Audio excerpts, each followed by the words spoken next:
Vamos, a partir de agora, de uma forma bem simples, utilizando aí um fato do seu dia a dia, o importante teorema de Estevam. Alguns chamam de Estevão, tá? Chame como queira. Vamos pensar aqui, então, que nós tenhamos um copo, tá? Este copo tem uma certa quantidade de água. Nós sabemos que o fluido que está aqui, este líquido, exerce uma pressão no copo, quer seja aqui nas paredes, quer seja aqui no fundo do copo. Nós estamos interessados em saber qual seria a pressão que este fluido aqui dentro exerce no fundo do copo. Vamos ver então. Utilizando o conceito de pressão, eu sei que a pressão que esse fluido vai exercer é igual à força sobre a área da região que eu estou considerando. Se eu estiver considerando aqui no fundo do copo, o copo vai ter uma área A. Vamos colocar aqui, ó. Esta é a área do fundo desse copo.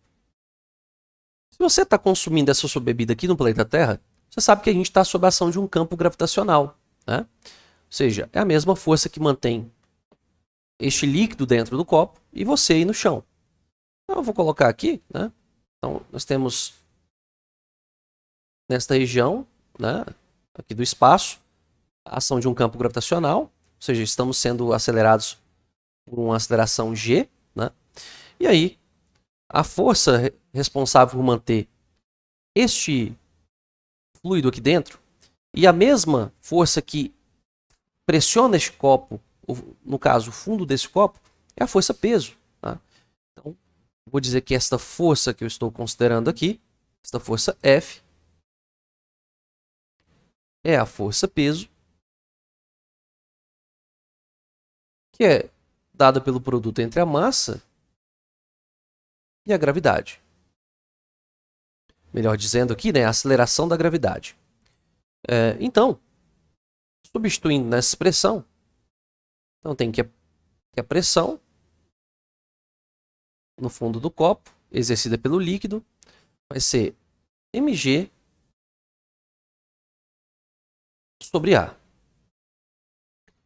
Olha, se você pegar este mesmo volume para esse fluido, mas substituir ele, sei lá, por um refrigerante, por um leite, tá? Por sei lá, uma vitamina, você sabe que este peso vai ser diferente, né?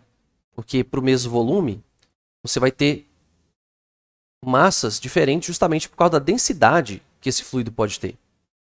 Eu posso expressar a massa desse nosso fluido, né? Se ele tiver massa m, pela sua densidade, tá? Que eu vou chamar aqui de ρ, a densidade dele. Assim sendo, eu vou dizer que a massa é a densidade ρ vezes o volume ocupado por esse fluido. Novamente, substituindo na nossa expressão aqui, a pressão vai ser ρ vezes o volume, vezes a aceleração da gravidade, sobre a área do fundo do copo. Nós sabemos que os líquidos têm a propriedade de se moldar ao seu recipiente. Então, se eu considerar, né, que este fluido tomou a forma deste copo, eu vou dizer então que o volume ocupado por ele pode ser simplesmente calculado aqui, ó, considerando a área da base do copo vezes a altura dessa coluna de fluido. Eu vou chamar aqui de H. Assim eu posso dizer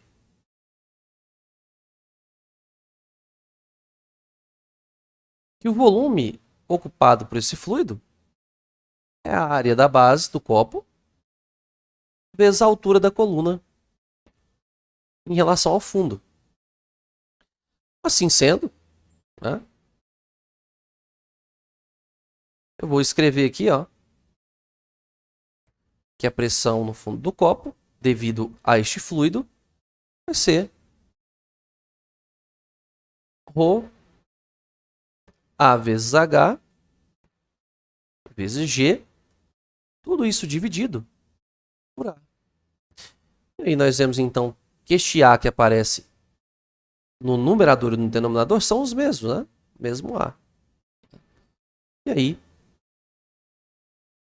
eu chego na expressão de que a pressão lá no fundo do copo vai ser o produto da densidade desse líquido vezes a altura, né? Vou colocar aqui, vezes G, né, que é a aceleração da gravidade, vezes a altura. Vou colocar nessa ordem.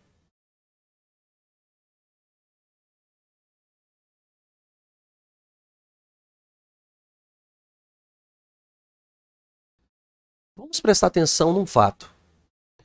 Este resultado que a gente obteve leva em consideração exclusivamente a altura da coluna desse líquido sobre o fundo do copo. Porém, nós temos que lembrar que nós estamos num planeta que tem uma atmosfera. Logo, sobre nossas cabeças, é como se houvesse um oceano de ar. E este ar é matéria, este ar tem massa, logo ele tem um peso. E como o ar é também um fluido, este fluido também vai exercer uma pressão. Eu chamo de pressão atmosférica. Logo, a pressão total no fundo do copo deve ser a soma desta pressão do líquido mais a pressão atmosférica. Então, o que eu tenho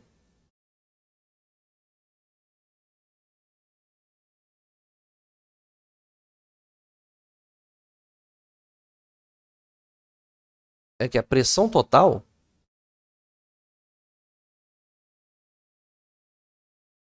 no fundo do copo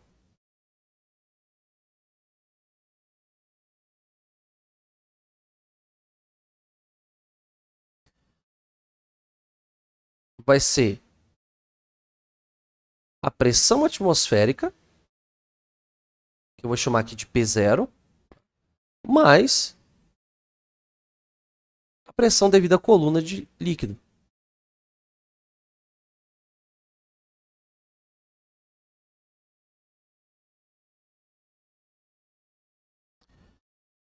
Então eu percebo que pressão está relacionada com a quantidade de matéria que tem sobre um determinado ponto.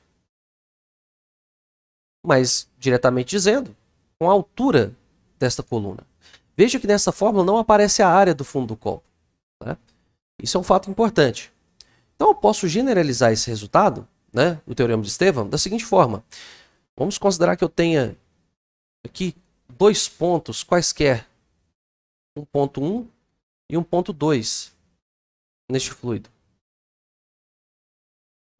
Em cada um desses pontos eu teria uma pressão P1 e aqui, por exemplo, uma pressão P2.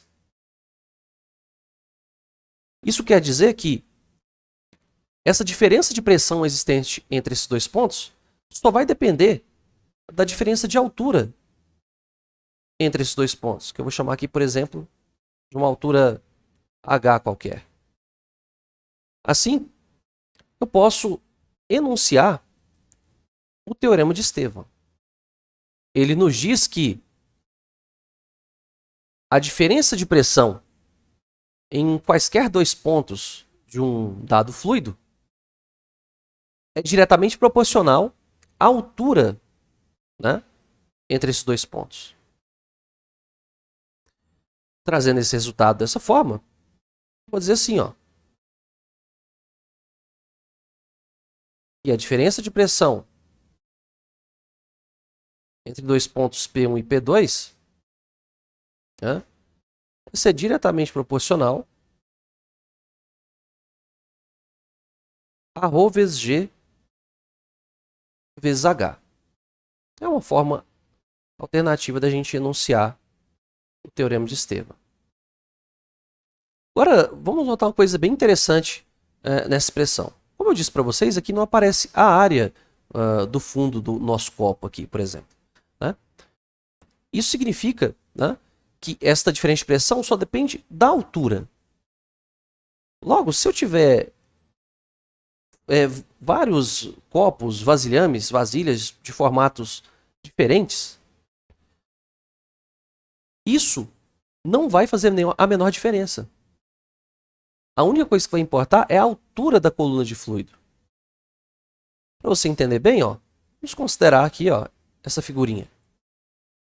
Então, você pode ver que tem formatos diferentes de recipientes.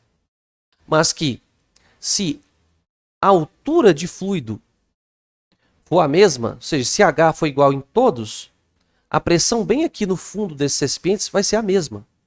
Uma vez que essa pressão aqui no fundo só vai depender de H.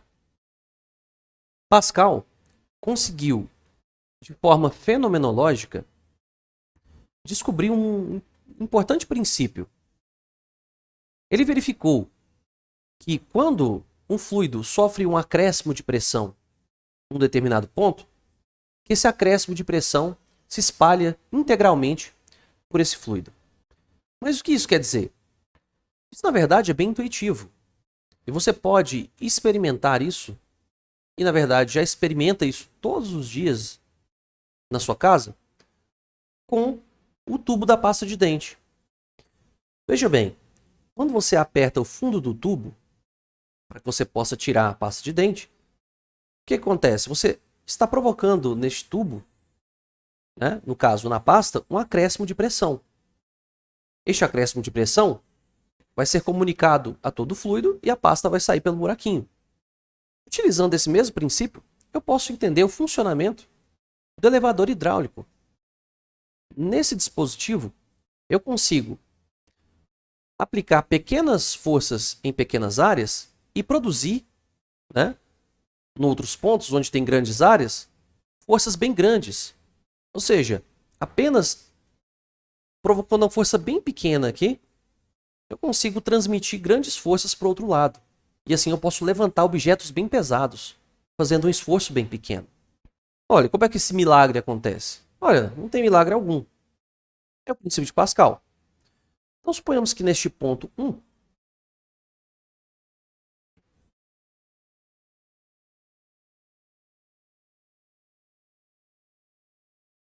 e este aqui seja o ponto 2, por exemplo.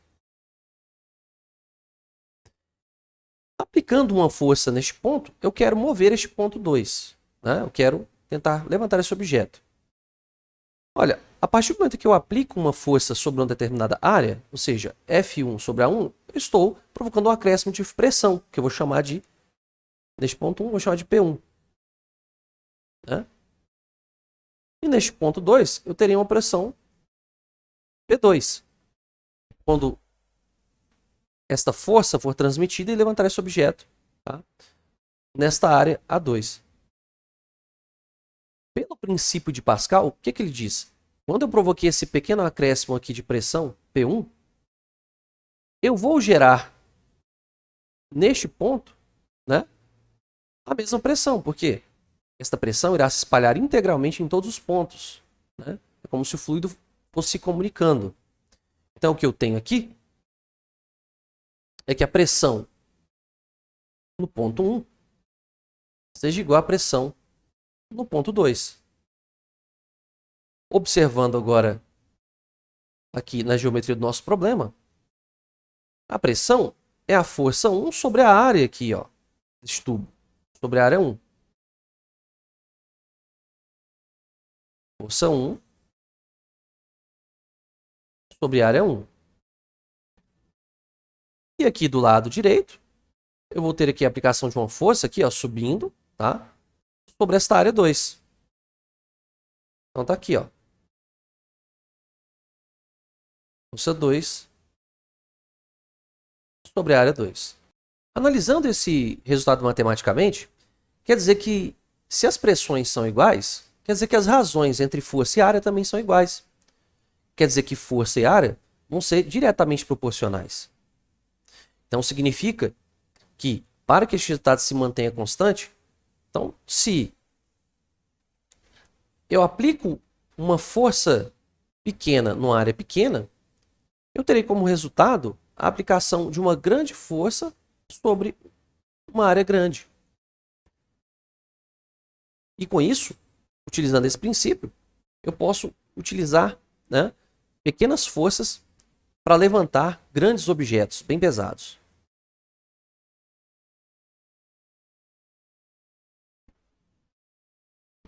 Isso é consequência do princípio de Pascal.